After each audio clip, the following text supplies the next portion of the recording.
আসসালামু আলাইকুম। কেমন আছেন সবাই? আশা করি সবাই ভালো আছেন, সুস্থ আছেন। আলহামদুলিল্লাহ আমরাও খুব ভালো আছি, সুস্থ আছি। সোনালী রান্নাঘর অ্যান্ড ব্লগ চ্যানেলে আপনাদের প্রত্যেককে স্বাগত জানাই। আজকে আমি আপনাদের সঙ্গে একটা জিনিস শেয়ার করতে এলাম। যে দেখতে পাচ্ছেন ঘুগনি। ঘুগনি আমার সব সময় পছন্দ। আশা করি সবারই পছন্দ। এই ঘুগনি যদি একটু সাজিয়ে গুছিয়ে পরিবেশন করা হয় তাহলে কিন্তু আরও সুন্দর হয়ে যায়। তো যখনই ঘুগনি রান্না করা হয় তখনই কিন্তু আমি এইভাবে সাজিয়ে একটু খাই। খেতে কিন্তু খুব টেস্টি হয়। তো এই যে দেখতেই পাচ্ছেন ঘুগনিটা তো অসাধারণ হয়েছে দেখতে। এখন আমি ঘুগনির প্লেটটাকে সুন্দরভাবে সাজিয়ে নেব, আর কিভাবে সাজাবো সেটাই তোমাদের সঙ্গে আজকে শেয়ার করব। তার জন্য আমি একটা সুন্দর বাটি নিয়ে নিয়েছি। এটা মূলত আইসক্রিমের বাটি। তো এই বাটিতেই আমি আজকে ঘুগনিটা সুন্দর করে সাজিয়ে নেব। তো ঘুগনি সাজাতে ধনেপাতা দিব না, এটা তো হতেই পারে না। প্রথমেই আমি ঘুগনির ওপরে দিয়ে দিলাম ধনেপাতা।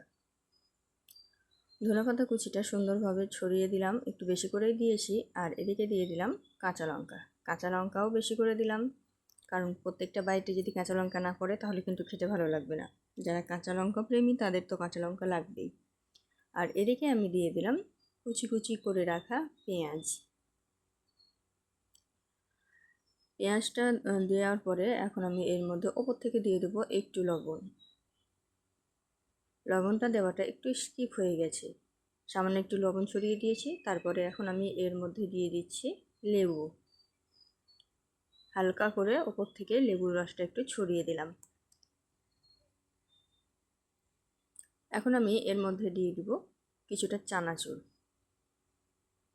যে ওপর থেকে দিয়ে দিচ্ছি। বাটিটা একটু ছোট হয়েছে তাই সাইডে পড়ে যাচ্ছে, কিন্তু অসুবিধা নেই, একটু ছড়িয়ে দিলেই হবে। এই যে দিয়ে দিলাম। বাটি একদম রেডি হয়ে গেল।